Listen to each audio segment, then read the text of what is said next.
On July 30th, 2025, the Earth shook with terrifying force in Russia's Far East. At 10:14 p.m. local time, a magnitude 8.8 earthquake erupted off the Kamchatka Peninsula, one of the strongest in modern history. Its shallow depth made it devastating, sending shockwaves that split roads, toppled buildings, and left entire towns in darkness. People fled into the streets as powerful aftershocks continued, each one a reminder that the danger wasn't over. But the sea delivered the deadliest blow. The quake struck along a subduction zone where tectonic plates collide. The seafloor lurched upward, displacing billions of tons of water and triggering a tsunami. 4-meter waves slammed into Kamchatka's coast, destroying harbors and forcing mass evacuations. And beyond Russia, the tsunami raced across the Pacific, bound for distant shores. This is just the beginning. To see how Hawaii faced the oncoming waves, subscribe and stay tuned. On the morning of July 30th, 2025, Russia's Far East shook with a violence few had ever experienced. The quake registered a staggering magnitude 8.8, making it one of the strongest earthquakes in modern history. Its shallow depth, just 19 kilometers beneath the seafloor, meant that nearly all of its energy surged upward, amplifying the destruction above. Scientists compared its force to the release of 1,000 nuclear bombs in a single instant. The cause lay in the collision of giants, the Pacific Plate plunging beneath the North American Plate off Kamchatka. As the crust buckled and snapped, the ground convulsed violently. Homes rattled like toys, power lines fell, and roads fractured. Residents of Kamchatka and the Kuril Islands described scenes of chaos. Sirens wailing, people running barefoot into the streets, clutching children and pets. Within minutes, the ocean responded. A tsunami measuring up to 4 meters high slammed into the coastline, smashing fishing boats against harbor walls and flooding low-lying villages. Some barely had time to escape before walls of water rushed inland, and the shaking didn't stop. Aftershocks rippled through the night, each one triggering fresh waves of panic. Families huddled on high ground, afraid to return home, staring at the horizon for more waves. For many, it felt like the end of the world had begun. But this disaster was not confined to Russia. Beneath the ocean, a massive displacement of water was already racing outward, carrying the quake's fury across the Pacific. Its target, places thousands of kilometers away, including Hawaii. When the seafloor jolts upward during a massive quake, the ocean itself is forced to respond.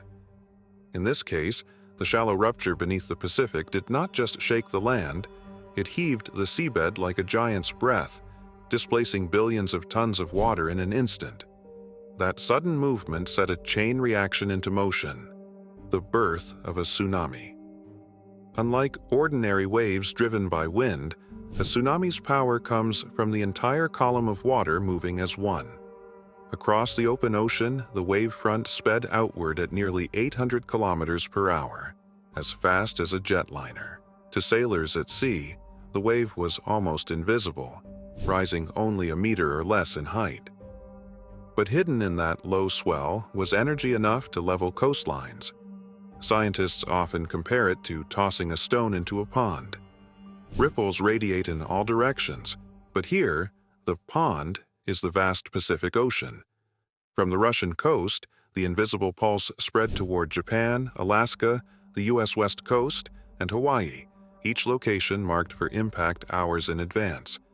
The countdown had begun, the ocean was moving, and nothing could stop it. Far from Russia's shattered coastline, the newborn tsunami slipped into the vast Pacific almost unnoticed. Out in the deep, the wave was a silent traveler, only a few feet high but stretching across hundreds of miles. Beneath its calm surface lay a moving wall of energy, racing faster than a commercial jet, invisible to the untrained eye. For scientists at the Pacific Tsunami Warning Center, the ocean became a ticking clock. Instruments scattered across the seafloor, pressure sensors called dart buoys, picked up the pulse, confirming the tsunami's trajectory. Calculations began immediately: where, when, and how strong. The data told a chilling story. In less than 7 hours, the waves would brush the Hawaiian Islands. Coastal towns on Japan's eastern seaboard would be on alert. Even California's Long Beaches, thousands of kilometers away, had been marked with warning advisories. On ships at sea, the wave passed unnoticed. But in harbors and shorelines ahead, people braced for a force they could not yet see.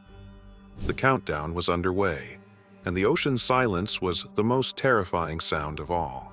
By the time dawn spread across Hawaii, the islands were alive with sirens. Their piercing wail echoed through valleys and beaches, urgent and chilling, a language every resident understood. Move to higher ground. Tourists stumbled from hotels, confused and clutching belongings. Locals, seasoned by years of drills and past scares, moved quickly and decisively. On Maui, even Oprah Winfrey opened her private road, allowing neighbors and strangers alike to reach safety on higher land. In Kahului Harbor, the first wave struck at 1.7 meters, 5.7 feet, not a towering wall but a powerful surge that spilled across piers and lifted boats like toys. In Hilo, the ocean rose nearly 5 feet, flooding low-lying streets near the bayfront. At Halewa, on Oahu, surfers watched as the sea surged nearly 4 feet higher than normal before racing inland with startling force. But it wasn't one wave. Every 10 to 15 minutes, new surges swept ashore, each dragging debris, battering docks, and forcing rescuers to retreat to safety. For hours, families huddled on higher ground, staring down at towns that looked eerily still between surges. The weight of waiting was as heavy as the water itself. For some, the devastation was material: damaged boats, ruined shops, flooded homes. For others, it was emotional: the realization of how fragile island life could be when the ocean turned hostile.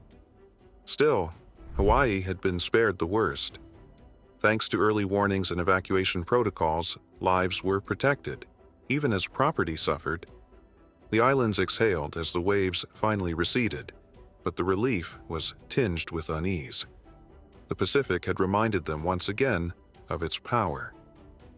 The Quake story unfolded in 2 very different chapters: Russia and Hawaii, each shaped by geography and circumstance.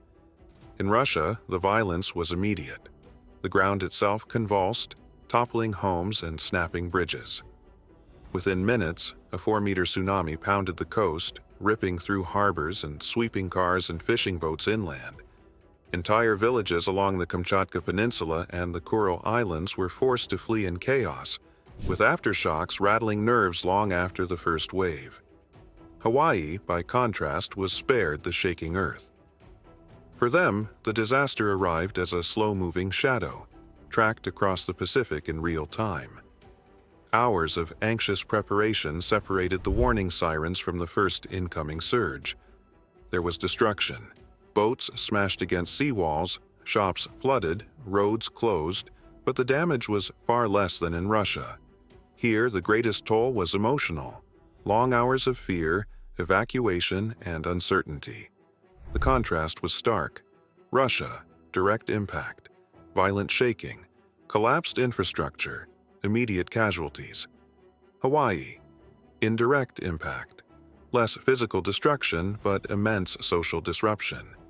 Preparedness was the deciding factor. In Russia, the sudden quake allowed little warning before waves struck. In Hawaii, distance bought time, and protocols saved lives. Both places, however, were bound by the same event, their stories echoing across the ocean.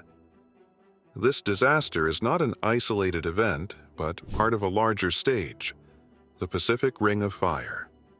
Encircling the ocean, this fiery belt of subduction zones and fault lines produces 90% of the world's earthquakes and countless tsunamis.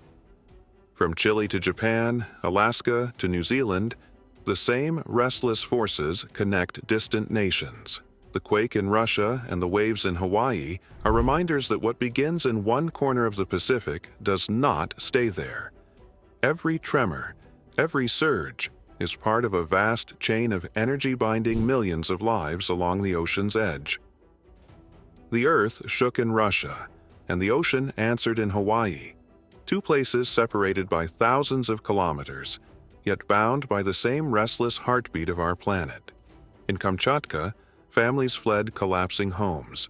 In Hawaii, sirens wailed as people climbed to higher ground. Different experiences, the same story, of humanity caught between the raw forces of earth and sea. Disasters like these remind us how fragile we are, how quickly life can shift from ordinary to unimaginable. But they also show our resilience. Neighbors helping neighbors, scientists racing to warn, communities uniting in the face of fear. This time, Hawaii was spared the worst. Next time, another shore may not be so fortunate. The Pacific never forgets its power, and neither should we. If you want more stories of survival, science, and the untamed forces shaping our world, don't forget to subscribe.